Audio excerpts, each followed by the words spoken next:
श्री शिवाय नमस्तुभ्यम। हिंदू धर्म में फाल्गुन मास कृष्ण पक्ष चतुर्दशी का विशेष महत्व है, क्योंकि इस दिन को महाशिवरात्रि के रूप में बहुत धूमधाम से मनाया जाता है। मान्यताओं के अनुसार इस दिन भगवान शिव और माता पार्वती जी का विवाह हुआ था। इसी दिन भगवान शिव ने ग्रस्त जीवन से प्रवेश किया था। महाशिवरात्रि के दिन भगवान शिव का पूजन और उनका जलाभिषेक करना विशेष पुण्यदायी माना जाता है। मान्यताओं के अनुसार इस दिन शिवलिंग का जलाभिषेक करने से या रुद्राभिषेक करने से भगवान शिव के आशीर्वाद से जीवन में तमाम कष्ट दूर हो जाते हैं, बाधाएं दूर हो जाती है, जीवन में सुख समृद्धि और शांति का आगमन होता है। तो ऐसे में आइए जानते हैं कि इस बार साल 2025 में महाशिवरात्रि पर भगवान शिव के जलाभिषेक का शुभ मुहूर्त क्या है, साथ ही इस दिन किस विधि से भगवान शिव का जलाभिषेक किया जाता है। हिंदू पंचांग के अनुसार इस बार फाल्गुन महीने की कृष्ण पक्ष की चतुर्दशी तिथि 26 फरवरी दिन बुधवार को सुबह 11:09 से प्रारंभ होगी और जिसकी समाप्ति होगी 27 फरवरी गुरुवार को सुबह 8:54 पर। महाशिवरात्रि में मुख्य पूजा रात के समय में ही की जाती है, इसलिए इस बार महाशिवरात्रि का व्रत भी 26 फरवरी को ही रखा जाएगा और इस दिन भगवान शिव का पूजन और जलाभिषेक भी किया जाएगा। महाशिवरात्रि के दिन भगवान शिव का जलाभिषेक ब्रह्म मुहूर्त से ही प्रारंभ हो जाता है। हालांकि इस दिन भगवान शिव का जलाभिषेक करने के लिए जो सबसे उपयुक्त समय है वह सुबह का है और इस दिन सुबह 6:48 से 9:41 तक का जो समय है वह शिवलिंग का या भगवान शिव का जलाभिषेक करने के लिए सबसे उपयुक्त समय है। अगर आप किसी कारण से सुबह के समय जलाभिषेक न कर पाएं तो इसके बाद 11:07 से दोपहर 12:34 के बीच भी शिवलिंग का जलाभिषेक कर सकते हैं। इसके अलावा दोपहर में 3:26 से शाम 6:09 का समय और फिर रात में 8:53 से मध्य रात्रि 12:01 तक भगवान शिव की पूजा और जलाभिषेक का शुभ मुहूर्त रहने वाला है। और इस बार 26 फरवरी बुधवार को ब्रह्म मुहूर्त का समय सुबह 5:10 से 6:04 तक रहेगा। सूर्योदय होगा सुबह 6:53 पर, सूर्यास्त होगा शाम 6:20 पर। इस बार महाशिवरात्रि का पर्व बहुत ही दुर्लभ और शुभ योगों से मनाया जाएगा। इसमें शिव योग और सिद्धि योग, शिव योग रात 11:41 तक रहेगा और इसके बाद से सिद्धि योग प्रारंभ हो जाएगा। अमृतकाल का समय सुबह 6:20 से 7:31 तक रहेगा। राहु काल जो कि अशुभ मुहूर्त माना जाता है दोपहर 1:30 से 3 तक रहेगा। इसके अलावा इस बार महाशिवरात्रि के दिन भद्रा भी लग रही है और भद्रा सुबह 11:08 से रात 10:05 तक रहेगी।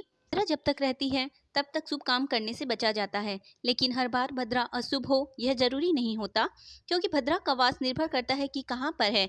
इस बार क्योंकि भद्रा का वास पाताल में रहने वाला है और जब पाताल में भद्रा का वास होता है या स्वर्गलोक में भद्रा का वास होता है तो वह पृथ्वी लोक पर अशुभ नहीं मानी जाती है। और वैसे भी इस बार शिवरात्रि का महासंयोग है तो भद्रा का कोई भी अशुभ प्रभाव महाशिवरात्रि के दिन नहीं पड़ने वाला है। आप पूजा पाठ या जलाभिषेक आराम से कर सकते हैं। महाशिवरात्रि के व्रत में रात के समय या प्रदोष काल के समय मुख्य पूजा की जाती है। तो अब आपको बताते हैं निश्चित काल मुहूर्त, प्रदोष काल और 4 पहर की पूजा के मुहूर्त के बारे में। 26 फरवरी बुधवार को प्रदोष काल मुहूर्त रहेगा शाम 5:40 से 7:10 तक। निशिता काल मुहूर्त रात 12:09 से 12 भी भक्त उपवास रखने वाले हैं उन भक्तों को इस मुहूर्त में जरूर पूजा करनी चाहिए। हो सके तो जितने भी शुभ मुहूर्त हैं उन सभी में पूजा कर लें। यदि संभव ना हो तो किसी भी एक मुहूर्त में, चाहे प्रदोष काल हो या निशिता काल मुहूर्त हो, आप पूजा या जलाभिषेक या फिर रुद्राभिषेक भी करना चाहते हैं तो कर सकते हैं। अब जानिए 4 पहर की पूजा के शुभ मुहूर्त के बारे में। तो प्रथम पहर पूजा का समय रहेगा शाम 6:19 से 9:26 तक। द्वितीय पहर पूजा रात 9:26 से मध्य रात्रि 12:34 तक। तृतीय पहर पूजा रात 12:34 से सुबह 3:41 तक। चतुर्पहर पूजा सुबह 3:41 से 6:48 तक रहेगी। चतुर्दशी तिथि कि मध्यरात्रि से लेकर अगले दिन तक पूजा की जाती है। जो भक्त होते हैं वह रात भर जागरण करके चारों पहर में पूजा करते हैं, जलाभिषेक करते हैं या अलग अलग सामग्रियों से भगवान शिव को प्रसन्न करते हैं। जिनके लिए सभी मुहूर्तों में पूजा करना संभव हो वह सभी चारों पहरों में पूजा कर सकते हैं। जो लोग ऐसा न कर सके वह प्रथम पहर और अंतिम पहर में भी पूजा कर सकते हैं। महाशिवरात्रि में सारा दिन व्रत रखकर अगले दिन जल चढ़ाने के बाद ही व्रत खोला जाता है। तो इस बार 26 जनवरी को शिवरात्रि का व्रत रखकर 27 फरवरी दिन गुरुवार को व्रत खोला जाएगा और व्रत खोलने का जो भी शुभ मुहूर्त है वह इस दिन सुबह 6:53 से 8:54 तक रहने वाला है। ध्यान रखिए, हमेशा अगले दिन सूर्योदय के बाद ही अन्न ग्रहण करना चाहिए। बहुत से लोग निराहार रहकर निर्जल रहकर व्रत रखते हैं, तो उनकी सुबह की पूजा करने के बाद और जल चढ़ाने के बाद ही अपना उपवास खोलना चाहिए। महाशिवरात्रि के दिन ब्रह्म मुहूर्त में उठना चाहिए, फिर महादेव का ध्यान करना चाहिए। इसके बाद स्नान करके सूर्य देवता को जल चढ़ाना चाहिए।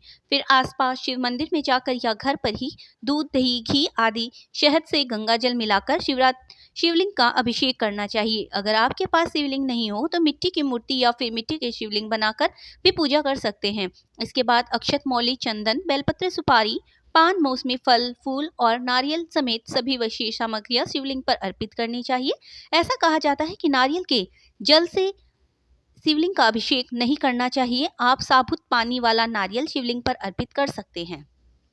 फिर महादेव के मंत्रों का जाप करना चाहिए। ओम नमः शिवाय सबसे शक्तिशाली मंत्र है। आप इस मंत्र का जाप करें। यदि शिवलिंग का पूजन या अभिषेक कर रहे हैं तो ध्यान रखिएगा पूरी परिक्रमा ना करें, केवल आधी परिक्रमा ही करनी चाहिए। जलधारी को लांघना नहीं चाहिए। फिर धूप दीप जलाकर महादेव को फल, मिठाई समेत जो भी सात्विक चीजें हैं उनका भोग लगाना चाहिए।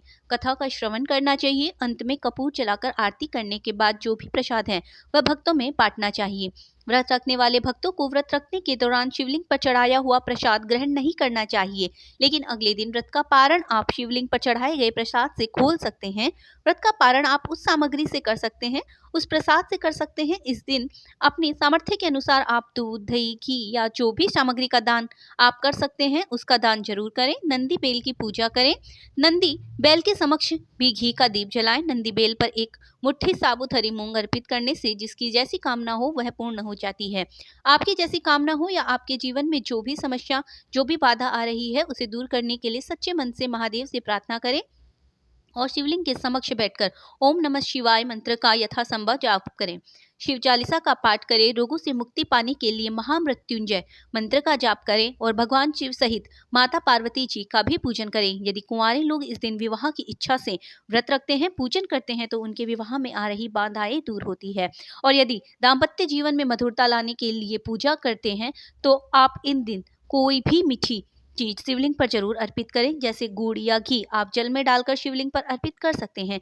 यह थी आज की वीडियो। अगर आपको वीडियो पसंद आए तो चैनल को लाइक एंड सब्सक्राइब जरूर करें और कमेंट्स में हर हर महादेव लिखना ना भूलें। धन्यवाद।